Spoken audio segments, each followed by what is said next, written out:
Hey, what's going on, guys? Today we're going to be fixing up on something with this truck. And I've noticed off of the forums and all the pages I follow on Facebook that it seems to be an issue that these thermostats in these trucks from the 14 to about 18 models, for some reason seem to get stuck open or closed. They either have overheating problems where the fans are on, or they're not opening all the way, truck won't fully heat up, might have heating problems, you know, etc., etc. So I've actually done some research and it seems to be a pretty simple fix, and everybody's saying it's your thermostat, replace your sensor, which we're gonna be doing today. Parts are relatively cheap, which is pretty cool, but yeah, we're gonna go ahead and fix on this so she can get to operating temperature, and I'll even throw a clip up here right now. You can see me cruising down the road and she still won't get to operating temp.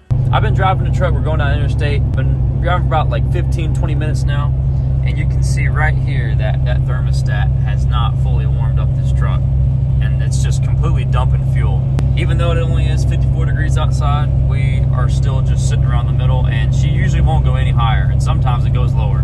And so as you saw from that video, yes, that is a very, very standard thing with this truck. A lot of times on long road trips that I take, I'll notice that on hours in of driving, she'll sit right about below the 210 mark, and it even sometimes go lower depending if it's really cold. It's really bad on gas mileage, I heard, allegedly, because the truck's trying to warm up, so it's just dumping the fuel in. And so you're gonna get really bad fuel economy. So hopefully this will fix all of that. And it seems to be a pretty simple project. So let's get started. And this is the part number for the thermostat itself. So you wanna go ahead and screenshot that. But yeah, here's the thermostat itself. It's got its own O-ring here, which you'll need to remove the factory one. And then also here is the AC Delco version of the thermostat sensor. That's it right there. So already comes with some like lock-in lube there or whatever. All right, first thing, you gonna come here and we're gonna locate our thermostat, which is right here. So thermostat's there, sensor's right there. Side by side, easy to do. But we're gonna go ahead and disconnect the battery. Even though she's cold, I'm gonna go ahead and alleviate some pressure here just by cracking this old girl right here open, because you are gonna lose some coolant on this job, so. All right, we're gonna go ahead and remove on this clamp right here. Like I said, you're gonna lose some coolant, so I'm gonna go ahead and just, as a precautionary, put some rags around. I mean, we're gonna spill regardless, so there's no reason to get too intricate about it. Go ahead and just remove on this guy right here. Here it goes.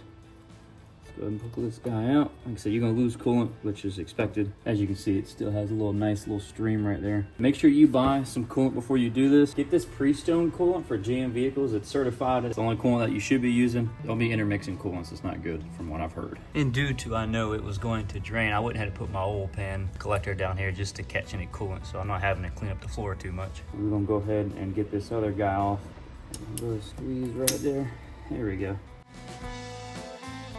Perfect. Okay, let's go ahead and do the messy part here. This freaking hose right here is stuck on that girl. When I do pull it, I'm gonna hold it up so we're not spilling too much. Yeah, it's just gonna downpour out of there. Now we're gonna go ahead and grab our 10mm socket here, get these bolts off. I'm gonna kind of do like a very even undoing here just to make sure we don't hurt anything.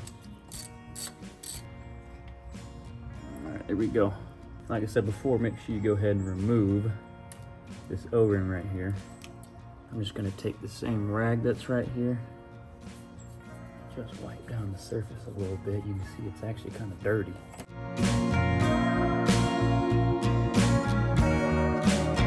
Here's just a little comparison. We have the old thermostat here, looks kind of grimy, and we got the new guy there, which looks pretty new, and you can tell from like these little brass pieces in the middle. It's different. So like I said, make sure that you have that O-ring in there and you take the other one off on top of the thermostat housing. New thermostat's going in. Same exact way that the old one came out.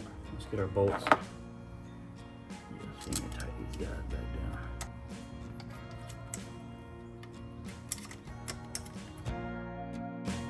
Go ahead and start tightening these guys back down. So I'm gonna do equal pressure here.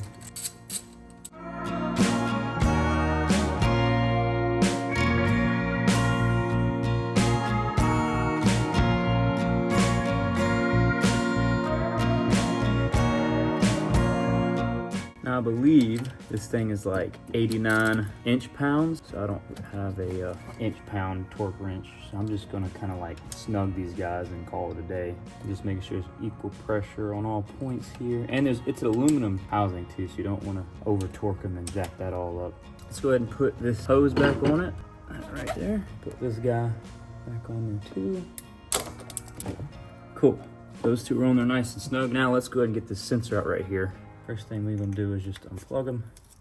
Very easy, don't go too harsh on that guy. Now you're gonna need a pretty deep socket here to get in there. So I believe this is a 3/4. See if it does the job. Seems like it does. This one should be super easy. Yep, nice. Grab him, boom. Gonna grab a little bit of this rag here and wipe this thing off. Let's get our new one. Drop them in. Start with the hand and move on to the daggum wrench. Make sure you don't cross thread or anything. All right, that's nice and snug. Let's go ahead and put this little clip back on here. All right, so that should be good to go here. Everybody's nice and snug. All right, I'm gonna go ahead and clean up a little bit of this coolant here. Get some water on it. Go clean up a little bit.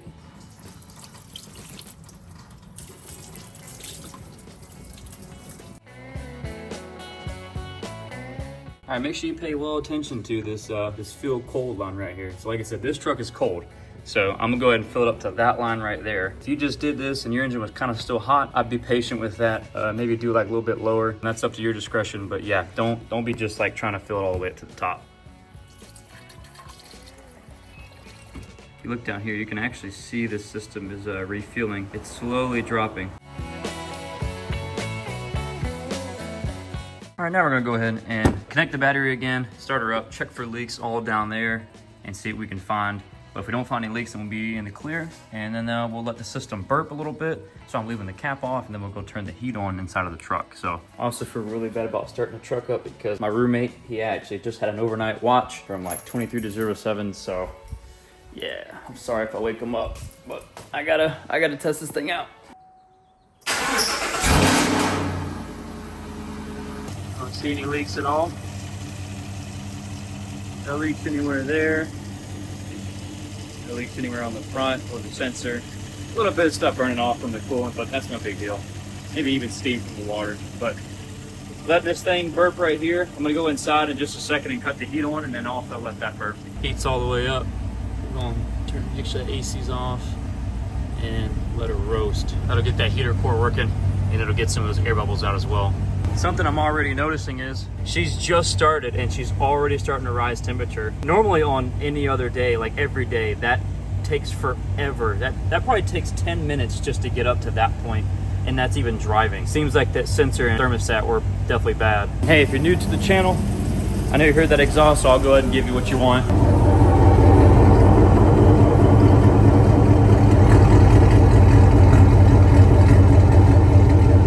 That right there is Speed Engineering long tube headers, 1/7/8, and their wide pipe, and then it's a full custom 3-inch Orla tack muffler, all the way back to a single and dual out tip, which you saw, which is like kind of like a Corsa style tip. All right, so it's been about 15 minutes, and we had the heat on, we cut it off, put the cap back on the coolant reservoir, and would you look at that? We are at full operating temperature, which this like never happens in this truck unless I'm sitting for a very long time, like in a drive-through or something. So pretty awesome. She's sitting there, she's not moving. So obviously that thermostat and that sensor was definitely bad. I'll post the links to these in the description. I'm a big Rock Auto fan, as you can tell from my little magnet collection I've been getting. But yeah, I got these from Rock Auto. So these will be in the description. Here are the part numbers if you want to get them from somewhere yourself. And hey, before you go, here's a quick verse of the day. It is February 15th of 25. Verse of the day is Zephaniah 3:17. It says, "The Lord your God is in your midst, a mighty one who will save. He will rejoice over you with gladness. He will quiet you by his love. He will exalt over you with loud singing." Just the verse of the day. It's one verse, something that I've kind of been thinking about as it's been kind of hard to get into the word. If you read the verse of the day every day, you're still getting in 365 verses. So obviously not a cop-out. It shouldn't be your substitute for reading scripture and having that connection with Christ, but it is kind of like the bare bones minimum if you think about it, which I would say is pretty cool and acceptable. It's nice to see like the different versions like this right here. Just want to give you the real quick verse of the day. But all right, guys, that's going to do it right there. Super easy fix. Took me maybe 30 minutes at the max. That's with recording. And then I let her sit for like 10, 15 with the heat on max. Just let the air bubbles get out of there and let her warm up. and she was immediately at operating temperature, which does not happen. And I'm so glad I'm a part of these Facebook groups where they show you what's going on, and you have like plenty of knowledge and experience in these comments. So real thankful for those guys to help me get a fix on this before I lose a lot more gas mileage and maybe could damage something, I don't know. Anyway, that's gonna do it. We'll see you in the next one, guys. Appreciate you for watching. You can like, subscribe, do whatever you want to do. It is always your choice. And Jesus loves you, so do I. We'll see you next time. Peace out, guys.